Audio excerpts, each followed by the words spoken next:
Hello students, welcome to Edumantra. আমি তোমাদের চিন্ময় sir. তো খুবই ইম্পর্টেন্ট একটা টপিক নিয়ে আমি তোমাদের সাথে আজ ডিসকাস করব। এরকম টপিক ধরে ধরে ডিসকাস আমি তোমাদের মাঝে সাঝেই করে থাকি, চেষ্টা করছি এখন রেগুলার ভিত্তিতে করার।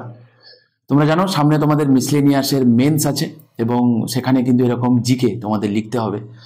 যে কারেন্ট অ্যাফেয়ার্স যেটা আছে 50 নম্বরের কারেন্ট অ্যাফেয়ার্স, 15 এবং একটা 20 নম্বর, এই মোট 50 নম্বরের কারেন্ট অ্যাফেয়ার্সের পোর্শন থেকে যেগুলো তোমাদেরকে লিখতে হবে। তোমরা জানো যে সেখানে এরকম টপিক ধরে ধরে থাকে, একটা 20 নম্বরের থাকে এবং দুটো 15 করে থাকে। ঠিক আছে, টোটাল 5খানা কোশ্চেন থাকে, সেখান থেকে 3টে তোমাদেরকে লিখতে হবে। তোমরা যারা মিসলেনিয়াসের মেন্স দেবে তাদের জন্য very very very very very much important.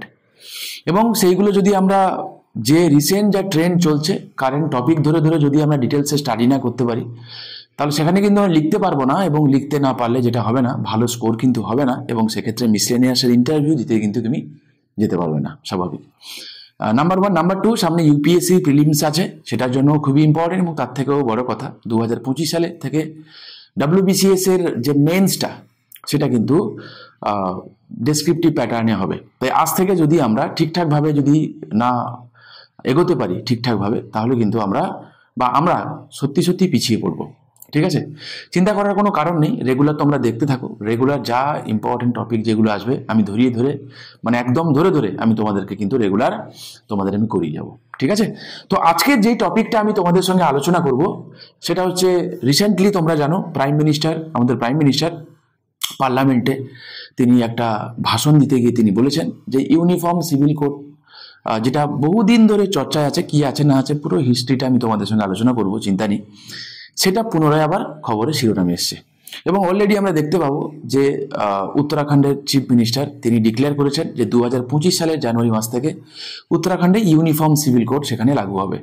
তাহলে এই ইউনিফর্ম সিভিল কোড জিনিসটা কি, ইউনিফর্ম সিভিল কোডটা কিভাবে এলো, ইউনিফর্ম সিভিল কোডটার এখানে আমরা দেখতে পাবো যখন প্রাইম মিনিস্টার যখন ভাষণ দিচ্ছিলেন, তো সেখানে তিনি বলেছেন কে.এম. মুন্সি এবং ডক্টর বি.আর. আম্বেদকরের উক্তি তিনি পুনরাবৃত্তি করলেন। ঠিক 75 বছর হয়ে গেল, ঠিক তোমরা জানো সেটা।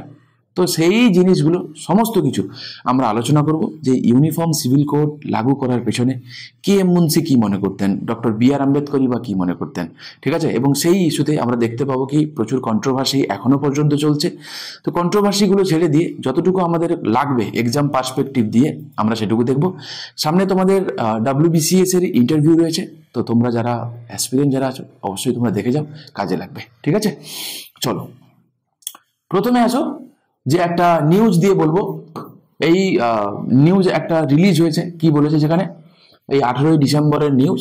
সেখানে বলেছে chief minister Pushkar Singh Dhami announce that uniform civil code will be implemented in Uttarakhand from January 2025। এবং তাতে কি হবে বলছে, according to a press statement. হ্যাঁ, দিয়ে কি বলছে দেখো তো, Uttarakhand will become the first state to implement the UCC after independence। তাহলে উত্তরাখণ্ড হবে প্রথম রাজ্য যদি ইমপ্লিমেন্ট হয়ে যায় আফটার ইন্ডিপেন্ডেন্স, যারা কিনা ইউনিফর্ম সিভিল কোডকে তারা লাগু করতে পারবে। ঠিক আছে, বা করবে। একটু পিছিয়ে যাই, আমরা দেখতে পাবো 27 জুন 2023 সালে, ঠিক আছে, আমাদের প্রধানমন্ত্রীর এই বিষয়ে সমর্থন রয়েছে। শুধু প্রধানমন্ত্রী নয়, দুটো জোট আছে, তোমরা জানো এখনকার যারা জোট সরকার যারা আছে, সেই জোটের মোটামুটি সবকটা দলই তারা এগ্রি আছে, ইনক্লুডিং বিজেপি। তারা চাইছে কি যে ইউনিফর্ম সিভিল কোডটা লাগু হোক। এবং বিরোধী দল বা ইন্ডিয়া জোটের যেই দলগুলো রয়েছে, এমনটা নয় যে সেই দলের সবাই এর বিরোধিতা করছে, তা নয়। কি আছে না আছে আস্তে আস্তে করে আলোচনা করছি। তো 2023 সালে 27 জুন একটা কর্মীদের সমাবেশে গিয়ে প্রধানমন্ত্রী সেখানে, মানে ভোপালে একটা সমাবেশ হয়েছিল, সেখানে তিনি বলেছেন যে ইউনিফর্ম সিভিল কোডকে লাগু করার জন্য তিনি মত প্রকাশ করেছিলেন। ঠিক আছে, কবে বললাম আমি, 2023 সালে 27 জুন। আমরা দেখতে পাবো এর আগে 2019 সালে যখন লোকসভা ভোট হয়েছিল, সেখানকার প্রোপাগন্ডাতে এটা কিন্তু একটা ছিল যে ইউনিফর্ম সিভিল কোড আমরা ইমপ্লিমেন্ট করব যদি আমরা জিতে আসি। সেই ফেজটাতে হয়নি, 19 থেকে 24 এই ফেজে ইমপ্লিমেন্ট করা যায়নি। 24 থেকে 29 যে এই ফেজে বলা হচ্ছে যদি আমরা পারি ইউনিফর্ম সিভিল কোডকে আমরা লাগু করব। ঠিক আছে, এবারে আইন কমিশন, তোমরা জানো যে ল কমিশনকে অ্যাপয়েন্ট করা হয় 10 ইয়ার অন্তর অন্তর। তো ল কমিশন কি করেছে, কিছুদিন আগে 22তম আইন কমিশনের জনসাধারণ এবং ধর্মীয় সংগঠনগুলির মতামত যে 30 দিনের সময়সীমা দেয়। ঠিক আছে, ঠিক তার আগে আগে, মানে এই ডিক্লেয়ার করার ঠিক আগে আগে 22তম ল কমিশন, তোমরা আমাকে কমেন্ট করে জানাবে 22তম ল কমিশনের চেয়ারম্যানকে। ঠিক আছে, কমেন্ট করে জানাবে। তোমরা যারা সিরিয়াস এক্সপিরিয়েন্স আছো যদি দেখে থাকো অবশ্যই কমেন্ট করে জানিও। ঠিক আছে, এটা কিন্তু খুব ইম্পর্টেন্ট একটা প্রশ্ন। তো কি হয়েছে না, তার আগে আগে ল কমিশনের চেয়ারম্যান মোটামুটি বিভিন্ন ধর্মীয় গ্রুপের কাছে তারা আবেদন করেছে এই ইউনিফর্ম সিভিল কোড নিয়ে তোমাদের কি মতামত, তোমরা সেটা 30 দিনের মধ্যে আমাদেরকে জানাও। বিজেপি কি বলছে? বিজেপি 2014 এবং 2019 সালের লোকসভা নির্বাচনে তাদের ইস্তেহারে ইউনিফর্ম সিভিল কোডকে অন্তর্ভুক্ত করেছিল। তাদের মতে কি বলেছেন না, লিঙ্গ সমতা এবং ন্যায় বিচারের জন্য এটা খুবই প্রয়োজনীয়। বারবার করে একই কথা বলছি, তোমরা যারা এতক্ষণ ধরে ভাবছো ইউনিফর্ম সিভিল কোড জিনিসটা কি, আগে নিউজটা দেখে নি, তার ইম্প্যাক্টটা কি বুঝে নি, আসছি। ইউনিফর্ম সিভিল কোড অবশ্যই আসবে। What is uniform civil code? এইটাকে বাংলায় বলা হয় কি, সার্বজনীন দেওয়ান বিধি। ঠিক আছে, মানে কি সবার একই ইউনিফর্ম, সবার একই দেওয়ান, দিওয়ানি, মাইন্ড ইট, যে দিওয়ানি মানে বিবাহ, ডিভোর্স, দত্তক, এই রিলেটেড যাবতীয় যা আইন আছে না, এখন হিন্দুদের জন্য আলাদা, মুসলিমদের জন্য আলাদা, খ্রিস্টানদের জন্য আলাদা, তো সবার আলাদা আলাদা আলাদা আলাদা রয়েছে। মানে একজন হিন্দু ম্যারেজ অ্যাক্ট যা বলে মুসলিম ম্যারেজ অ্যাক্ট তা বলে না। হিন্দুদের ম্যারেজ অ্যাক্টে ডিভোর্সের যা প্রভিশন আছে মুসলিমদের সেক্ষেত্রে নেই। বোঝা গেল কি বললাম? তো এই কারণে সবার জন্য জাতি ধর্ম বর্ণ নির্বিশেষে একটা ইউনিফর্ম সিভিল কোড গঠন করার কথা এখানে বলা হচ্ছে। ঠিক আছে, তাহলে কি বলছে, সার্বজনীন দেওয়ান বিধি বা ইউনিফর্ম সিভিল কোড বা ইউসিসি কি না, এমন একটি প্রস্তাব যেখানে ধর্ম নির্বিশেষে সমস্ত নাগরিকের জন্য বিবাহ, বিবাহ বিচ্ছেদ, উত্তরাধিকার, দত্তক গ্রহণ ইত্যাদির মতো ব্যক্তিগত বিষয়ে একক আইন প্রয়োগ করা হবে। মাইন্ড ইট, এটা হচ্ছে কি, এটাকেই বলা হয় ইউনিফর্ম সিভিল কোড। ঠিক আছে, তো বর্তমানে যদি এই বলি, বর্তমানে ভারতে কি বললাম, বিভিন্ন বিভিন্ন সম্প্রদায়ের জন্য আলাদা আলাদা আইন রয়েছে এবং সেই আইনগুলো সেই অনুযায়ী চলে। হিন্দু ম্যারেজ ল যেটা আছে এটা শুধুমাত্র হিন্দুদের জন্য অ্যাপ্লিকেবল, স্বাভাবিক মুসলিমদের জন্য অ্যাপ্লিকেবল নয়। আবার মুসলিমদের জন্য যে জিনিসগুলো অ্যাপ্লিকেবল সেটা হিন্দুদের জন্য নয়, বা অন্যান্য কমিউনিটির জন্য, সত্যি কথা। ঠিক আছে, সবার জন্য একটা অভিন্ন দেওয়ান বিধি করার জন্য যে প্রস্তাব দেওয়া বা করার জন্য যে প্রচেষ্টা বা যদি করা হয় সেটাকেই বলা হবে কি ইউনিফর্ম সিভিল কোড। ঠিক আছে, আচ্ছা এবারে বৈশিষ্ট্য কি, ইউনিফর্ম সিভিল কোডের বৈশিষ্ট্য কি, মেন ফিচার কি? প্রথমত এই আইনগুলির কি না সবার জন্য একই হবে, যেটা বললাম আমি, সবার জন্য। ঠিক আছে, এখানে এটার এক্ষেত্রে লিঙ্গ সাম্যতা থাকবে, যা মহিলাদের বিরুদ্ধে যে বৈষম্য করা হয় এখনো তো হয়, সেই বৈষম্যতা দূর হবে। বেশিরভাগ ক্ষেত্রে দেখা যায় কি, যে ডিভোর্সের সময় বেশিরভাগ ক্ষেত্রে, যদিও রিসেন্টলি সুপ্রিম কোর্টের ডেফিনেশন একটু বদলেছে, যাকে ডিভোর্সের ক্ষেত্রে দেখা যায় কি, যে মহিলারা অনেক সময় ডিপ্রাইভ হয় এবং সত্যি সত্যি তারা অনেক সময় ডিপ্রাইভই হন। রিসেন্টলি সুপ্রিম কোর্ট একটা ভার্ডিক্ট দিতে গিয়ে সুপ্রিম কোর্ট বলেছে যে রিসেন্টলি যেভাবে এই ডিভোর্স নিয়ে, অ্যালামনি নিয়ে, মানে আফটার ডিভোর্স যা হাজব্যান্ড, জেনারেলি হাজব্যান্ড তার ওয়াইফকে যা দেন বা এক্স ওয়াইফকে যা দেন অ্যালামনি, তো বলছে এই নিয়ে বেশিরভাগ কেসই দেখা যাচ্ছে কি ফ্রড কেস। তো তাতে করে সুপ্রিম কোর্ট একটু অসন্তোষ প্রকাশ করেছে যে এই জাতীয় এই জিনিসগুলোকে দূর করা প্রয়োজন, প্রয়োজনে এর বিষয়ে যদি নতুন কোনো আইন প্রণয়ন করতে হয় আমাদেরকে করতে হবে। তো যাকগে, তো লিঙ্গ সাম্যতা আনবো আমরা এবং ধর্ম নিরপেক্ষ আইন। আমরা জানি যে আমাদের দেশ একটা কি না, একটা সেকুলার কান্ট্রি। তো যেখানে সেকুলার কান্ট্রি রয়েছে, আর্টিকেল 14তে আমরা দেখবো ইকুয়ালিটি বিফোর ল এর কথা বলা আছে, আর্টিকেল 25, 26, 27, 28 রাইট টু রিলিজিয়ান রয়েছে।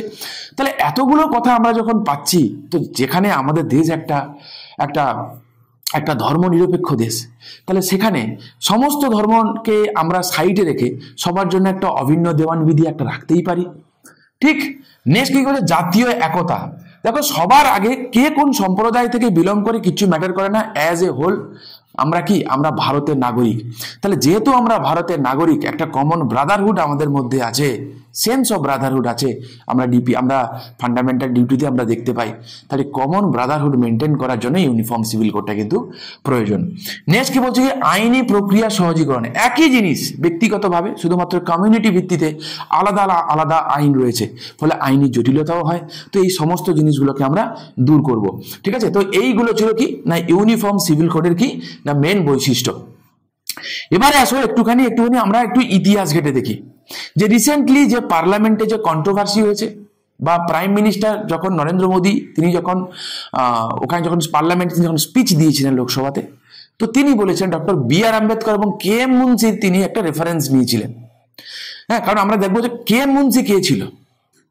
ডক্টর বি আর আম্বেদকর আমরা দেখি কি আমাদের কনস্টিটিউশনাল ফাদার, যে সে লোক নয়, ড্রাফটিং কমিটি তিনি চেয়ারম্যান ছিলেন। তিনি কোন সেন্সে এই জিনিসগুলোকে দেখেছিলেন সেই জিনিসগুলো কিন্তু পর্যালোচনা হওয়া কিন্তু প্রয়োজন রয়েছে।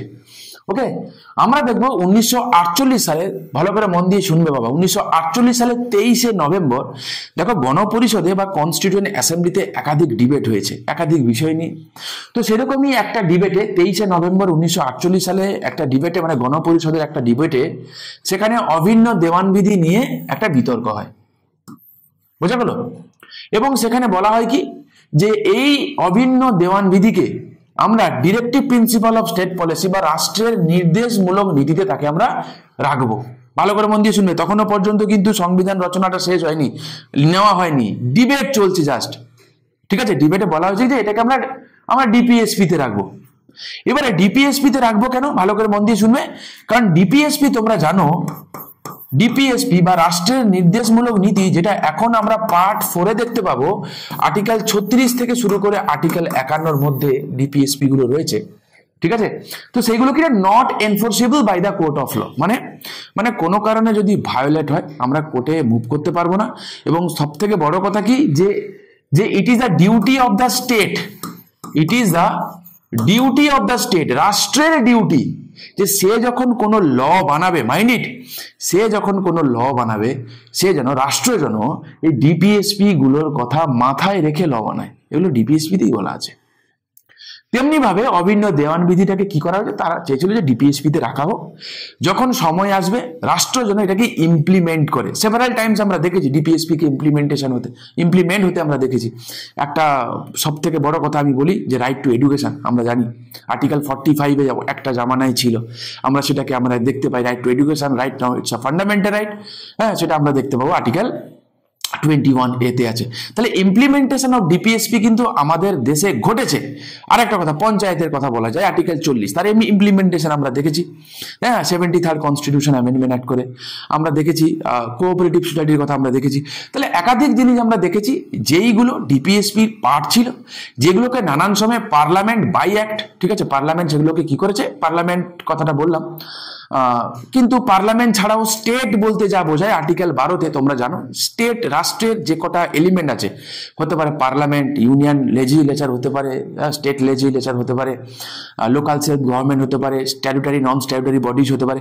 তো এরা চাইলে কি করতে পারে না, এই ডিপিএসপি গুলো যেগুলো আছে সেগুলোকে তারা কি করতে পারে, ইমপ্লিমেন্ট করতে পারে।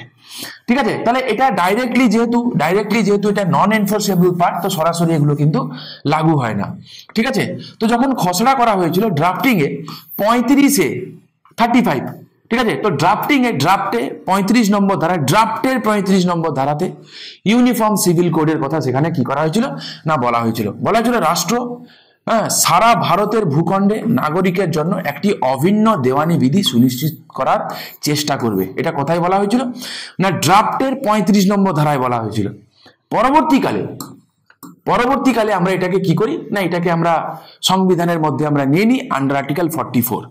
তাহলে যেটা ড্রাফটে ছিল আর্টিকেল 35-এর ড্রাফটে, মাইন্ড ইট, সেটা এখন রাইট নাও ডিপিএসপির আর্টিকেল 44-এ আমরা দেখতে পাবো কি না, ইউনিফর্ম সিভিল কোডের কথা বলা আছে। খুবই খুবই খুবই ইম্পর্টেন্ট। বিতর্ক চলাকালীন কানাইয়ালাল মানেকলাল মুন্সি, মানে কে এম মুন্সি, তাই তো, ইউসিসির পক্ষে যুক্তি দেন এবং এটি সংখ্যালঘুদের জন্য নির্যাতনমূলক বলে যে সমালোচনা উঠেছিল তা খণ্ডন করেন।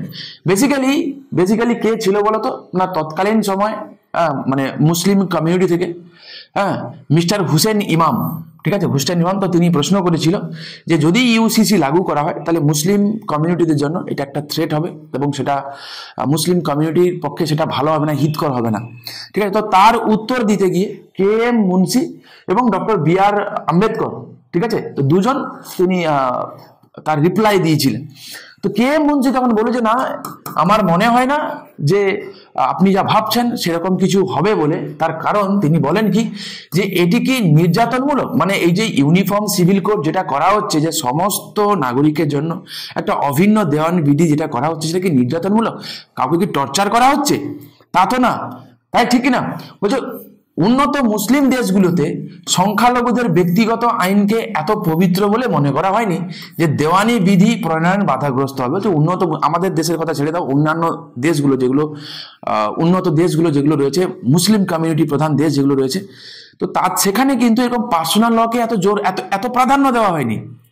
সেখানে পার্সোনাল লকে এত প্রাধান্য দেওয়া হয়নি। অতএব সেই সমস্ত দেশগুলোই যেহেতু এত প্রাধান্য দেয়নি, অতএব আমাদের দেশ, যেই দেশ একটা sovereign socialist secular country minded, তো সেরকম একটা দেশে খুব কি প্রয়োজন রয়েছে? এতে কি টর্চার করা হচ্ছে? তা তো নয়। তাহলে অভিন্ন দেওয়ান বিধি একটা লাগু করা যেতেই পারে। এটা কে এম মুন্সির মতামত ছিল। এবারে খসড়া কমিটির চেয়ারম্যান, ড্রাফটিং কমিটির চেয়ারম্যান ডক্টর বি আর আম্বেদকর কি বলছেন? ডক্টর বি আর আম্বেদকর তিনি হ্যাঁ কিংবা না এই সমস্ত দিকে কোনো দিকেই তিনি জানেন, আলোকপাত করেননি, পাত্তাও দেননি। তিনি স্টেট কার্ড একটা কথা তিনি বলেছেন, গণপরিষদে অভিন্ন দেওয়ানি বিধি নিয়ে বিতর্কের সময় ডক্টর বি আর আম্বেদকর বলেন যে তিনি ভারতের জন্য ইউসিসি মানে ইউনিফর্ম সিভিল কোডের গুণাগুণ বা অগুণাগুণ নিয়ে আলোচনা করবেন না, তবে তিনি ধারা 35 এর পক্ষে সমর্থন করেন। সিম্পল জিনিস, আমি একটু আগে বললাম, খসড়াতে আর্টিকেল 35 ইউনিফর্ম সিভিল কোড ছিল। তিনি পরিষ্কারভাবে বলেন যে ঠিক কি ভালো হবে কি মন্দ হবে এই সমস্ত দিকে আমি যাচ্ছি না, আমি সিম্পল জিনিস ইউনিফর্ম সিভিল কোডকে আমি সমর্থন করি। এটা ডক্টর বি আর আম্বেদকর বলছে। কেন তিনি বলছেন?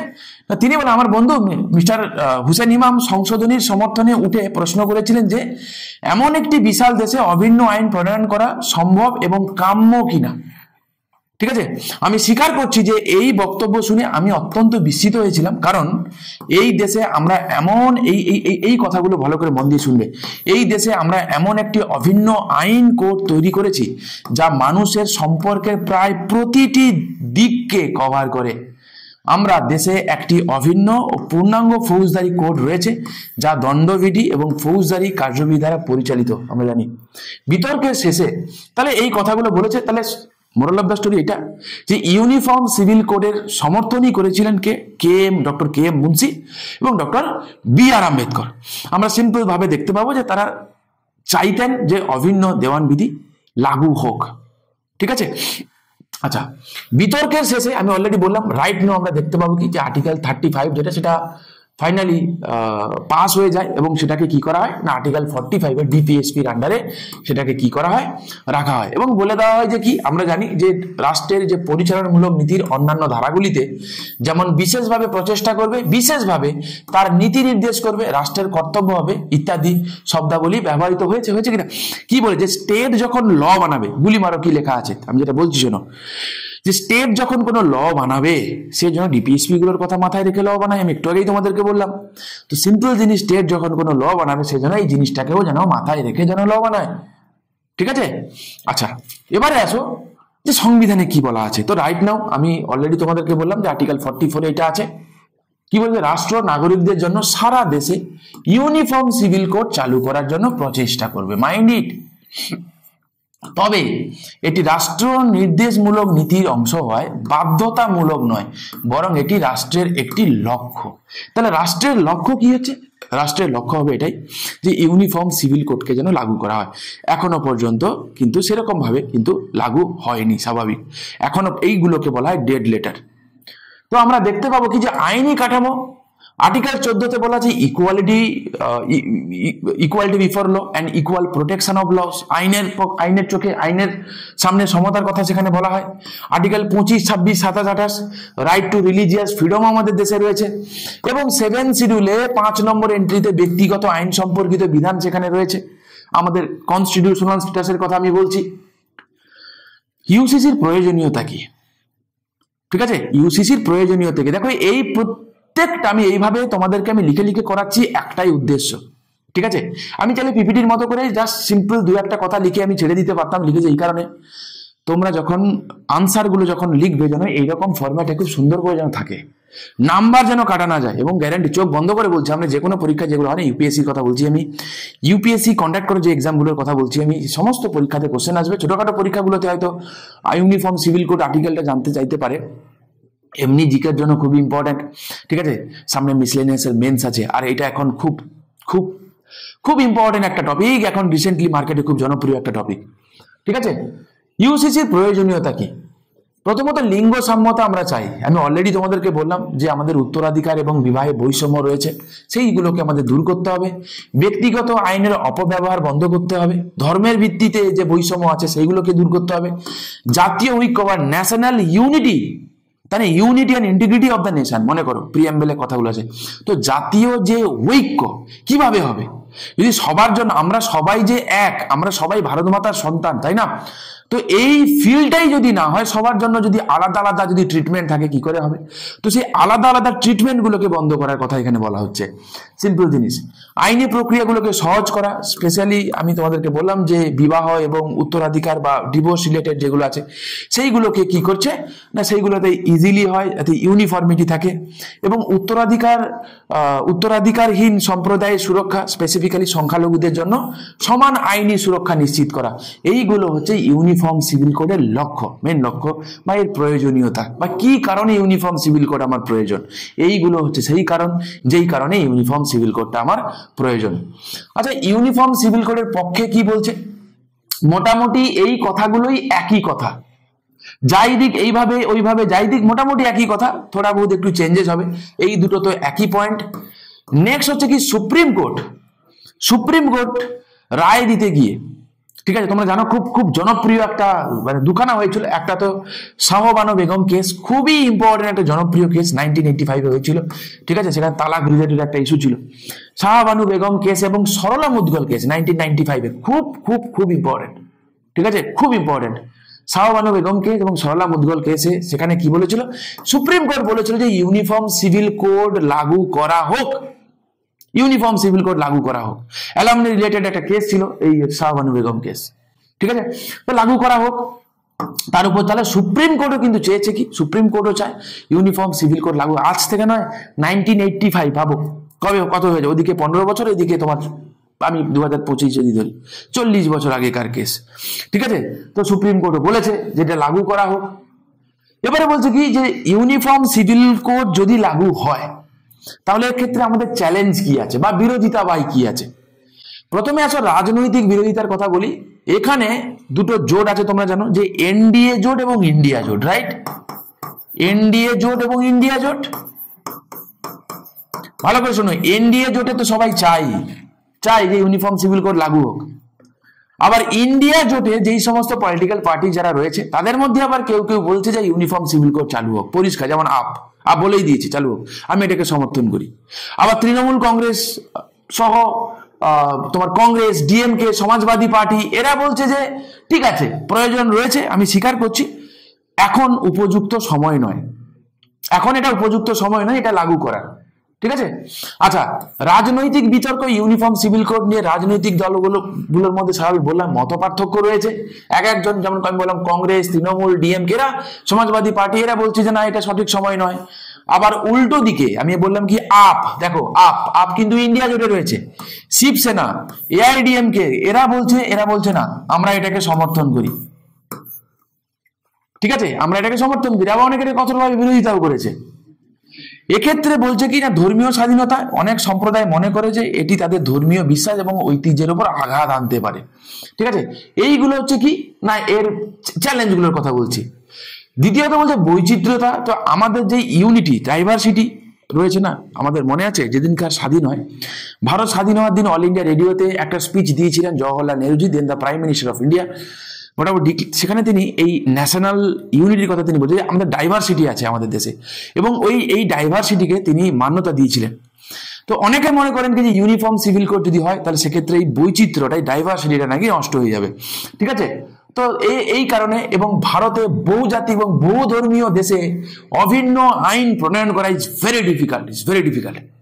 এটা বিরাট বড় একটা চ্যালেঞ্জ।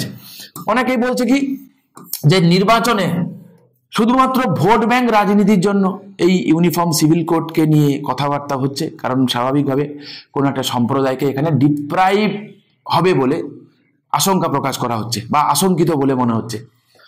আইনি অস্পষ্টতা তো, কারণ এখানে বলা হচ্ছে কি, যে আবার বললাম যে যে যে আইনগুলো কারেন্টলি যে আইনগুলো রয়েছে বিভিন্ন কমিউনিটিতে, সেই আইনগুলোকে একটা ইউনিফর্মিটি করা, এটাও কিন্তু ইটসেলফ একটা চ্যালেঞ্জ।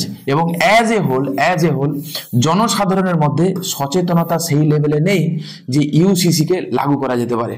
জনসাধারণকে অ্যাওয়ার করতে হবে, ইউসিসি সম্পর্কে তাদেরকে কি করতে হবে না, জাগাতে হবে। ঠিক আছে, নেক্সট আসো যে ভারতে ইউনিফর্ম সিভিল কোড লাগু হওয়ার পেছনে প্রধান বাধা কি কি আছে। ঠিক আছে, প্রথমত ধর্মীয় বৈচিত্র্য। দেখো মোটামুটি এই কথাগুলো যা আমি বলেছি নিয়ার অ্যাবাউট মোটামুটি সেম কথা। ধর্মীয় বৈচিত্র্য এবং সংবেদনশীলতা, দেখো ভারতে হিন্দু, মুসলিম, খ্রিস্টান, শিখ, বৌদ্ধ সমস্ত ধর্ম মানে রোগ রয়েছে এবং তাদের প্রতিটি ধর্মের নিজস্ব ব্যক্তিগত আইন রয়েছে, তাই না, বিবাহ বিচ্ছেদ, উত্তরাধিকার ইত্যাদি সম্পর্কে।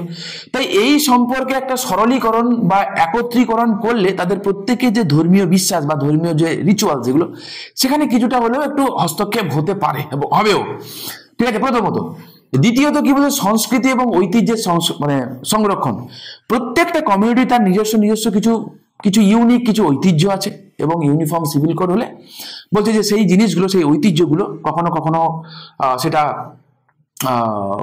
মানে তাদের যে স্বাধীনতা, সেটাকে তারা মানে ইউনিফর্ম সিভিল কোড কি করতে পারে, কখনো তাদেরকে রেস্ট্রিক্ট করতে পারে।